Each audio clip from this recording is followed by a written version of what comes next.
kapal sekolah. Dia satu.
Bualan itu ada berlaku, okey?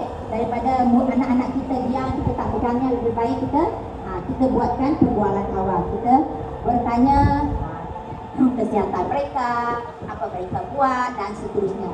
Okey, aktiviti fizikal merupakan aktiviti yang melibatkan pergerakan anggota badan dan menggunakan tenaga. Yang ini pun seperti PJ lah, pendidikan jasmani. Ya.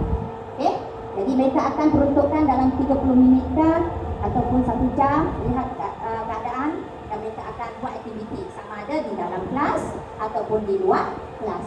Okay, seterusnya aktiviti sesuai kenal ialah aktiviti yang memberi ruang interaksi dalam kalangan murid dengan murid, murid dengan murid, murid dengan guru, dan murid dengan persekitaran. Persekitaran maksudnya warga sekolah, kita punya pengusaha kantin, kita punya kelas, interaksi antara satu sama lain. Okey, seterusnya aktiviti pembelajaran. Aktiviti pembelajaran merangkumi asas literasi dan numerasi. Okey, yang ini nanti akan kita terangkan lebih lanjut. Asas literasi dan numerasi. Kalau ibu bapa sebelum ni, yang anaknya sebelum ni di tahun 1 tahun lepas dan sekarang berada di tahun 2, saya rasa mereka sudah biasa dengan ulangan literasi, betul? Dan numerasi. Literasi lebih kepada subjek bahasa Melayu, manakala numerasi lebih kepada subjek matematik, number, numerasi, number. Okey, dan seterusnya seperti yang saya maklumkan tadi. Okey, selepas fasa penyesuaian, kita masuk ke fasa kesediaan, iaitu 2 minggu lagi. 2 minggu lagi sebelum anak-anak bersedia untuk berada di tahun 1. Okey, so apa tu objektifnya? Meningkatkan keyakinan murid dalam interaksi sosial dan pembelajaran. 2 minggu mengikut jadual waktu tahun 1. 2 minggu, saya bagi tahu tadi 2 minggu. Okay. Lepas itu membentuk sikap positif dalam pembelajaran. Ya, okay. Sebab dah bersedia tadi dengan fasa penyesuaian, dah tahu macam mana, dan sekarang mereka bersedia, kesediaan di situ. Okey, aktiviti perlu berdasarkan tahap perkembangan murid dan kesediaan. Maksudnya, okay, keluasan diberi kepada guru untuk memilih pendekatan yang sesuai. Okey, kita beri kepada guru-guru lah, sebab guru-guru lebih tahu bagaimana ya dalam pelaksanaan pengajaran dan pembelajaran. Guru mata pelajaran perlu berbincang supaya pelaksanaan PDP berdasarkan pendekatan yang dipilih dapat melaksanakan dengan bisa betul. Okay? Sebab bukan semua murid itu berada di tahap yang sama. Kalau kelas itu atau murid itu berada di tahap yang tinggi, bagaimana ataupun apa aktiviti yang sesuai untuk mereka dan seterusnya. Okay, guru memilih aktiviti yang sesuai agar kesepaduan ilmu dalam pembelajaran murid dapat dicapai sekaligus menggabung jalin pengetahuan, kemahiran dan nilai yang harus dikuasai oleh murid. Betul. Okay, so di situ kita perlu ada aktiviti yang sesuai lah. Saya kata tadi, aktiviti itu mesti sesuai untuk tahap murid. Okay, jangan beri aktiviti yang susah, bagikan aktiviti kepada murid yang arasnya rendah. Macam mana murid itu nak mencapai? Jadi disitulah guru subjek memainkan peranan penting. Okey. Seterusnya, guru perlu melaksana pentafsiran untuk mengesan perkembangan murid. Seperti saya katakan tadi, dari kegiatan bertema dan pembelajaran berasaskan. Next. Okay. Intervensi. Intervensi ini, program intervensi ini selepas fasa penyesuaian dan kesediaan. Kita akan buat program intervensi. Yang ini nanti kita akan sekali lagi mereka akan disaring ya, murid-murid ini akan disaring pada waktu tertentu ya. Pada waktu tertentu, masa yang ditetapkan oleh pihak PPT nanti, mereka akan disaring dulu. Saringan awal kita nak lihat berapa murid yang melepasi, berapa yang tidak melepasi. Yang saya katakan tadi iaitu 2, literasi dengan numerasi. Maksudnya yang literasi bahasa Melayu. Mereka akan disaring berdasarkan dia bukan ujian lah sebenarnya, hanya salah satu kita panggil tu seperti program ya. Sebab kita perkara ini kita akan maklumkan lagi ya. Kita akan buat satu lagi perjumpaan dengan ibu bapa. Dengan ibu bapa seperti yang kita buat tahun lepas bersama ibu bapa untuk murid yang tidak melepasi saringan awal. Kalau nama anak puan-puan dalam saringan ini nantilah contoh. Ada saringan literasi, ada saringan numerasi. Okey, sekiranya anak puan-puan tidak melepasi saringan literasi, maka kita akan tetapkan mereka di satu kelas khas. Kelas khas ini seperti baik. Saya tahun lepas saya sangat berpuas hati sebab daripada 50 lebih 60 lebih orang murid yang tidak melepasi saringan awal, selepas itu mereka bersama berada di kelas khas ini dan mereka pergi lagi untuk menduduki saringan seterusnya. Mereka dapat sekurang-kurangnya ada peningkatan. Di situ kita boleh lihat peningkatan murid ini daripada 50B, 60B yang tidak melepasi saringan dapat dikurangkan kepada 40B, 30B. Dan saya sangat berpuas hatilah setakat tahun lepas, keputusan tahun lepas.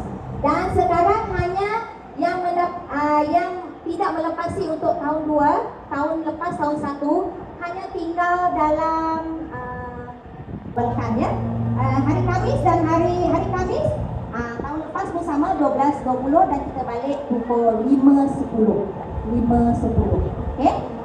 Untuk Jumaat kita dah dimaklumkan kita mula kelas pada pukul 1.50. Tapi kalau boleh ibu bapa bawalah anak lebih kurang jam 1:30 petang lah ya, seperti yang dimaklumkan di slide. So keduanya ibu bapa penjaga tidak dibenarkan masuk ke kawasan sekolah. Kalau ibu bapa nak berjumpa dengan guru, tolong maklumkan kepada guard kelas apakah anak puan berada. Maklumkan supaya guard boleh tolong cari. Kalau ibu bapa sendiri yang nak masuk, memang kita tak benarkan lah. Kalau nak berjumpa juga dengan anak-anak, tiada masalah. Kita boleh minta ibu bapa menunggu di hadapan, di pejabat ya. Boleh, tapi di pejabat, bukan terus ke dalam kelas. So sama-samalah kita menjaga peraturan sekolah lah ya. Seterusnya, ibu bapa penjaga pastikan anak-anak dalam keadaan benar-benar sihat untuk hadir ke sekolah. Ya. Kalau anak ibu bapa tak sihat, saya nasihatkanlah yang mereka melihat sepenuhnya. Sebab kadang-kadang bila mereka datang hari ini, mereka belum sihat. Contohnya hari ini sakit, the next day dia perlu datang. Kadang-kadang kesakitan mereka itu masih berterusan. Jadi the next day dia akan sakit dan the next day pun sakit sebab mereka tidak cukup rehat. Jadi letakkan kepada guru kelas sehingga kalau tak silapnya 3 petang saja untuk guru kelas mengisi hadiran murid. Selebih daripada itu, kalau tiada respon daripada ibu bapa, so akan dianggap konten. So berilah kerjasama kepada semua guru kelas. Saya mohon daripada ibu bapa. Seterusnya, jika murid sakit, murid akan dibawa ke bilik isolasi. Kita ada satu bilik isolasi. Tetapi bila kita letakkan murid ke dalam bilik isolasi, murid agak takut pula berada di bilik isolasi. Sebab dia sunyi. Dia tak jauh, cuma dia sunyi. Jadi mungkin ada anak-anak yang masih takut. So kita akan letakkan mereka sama ada di guru ataupun pejabat. Tapi sebaik-baik memang kita nak letak mereka di bilik isolasi. Cuma kalau mereka tidak takutlah, biasanya murid kalau tahu satu dua tiga walaupun dia tidak jauh daripada kelas. Okey? Alright.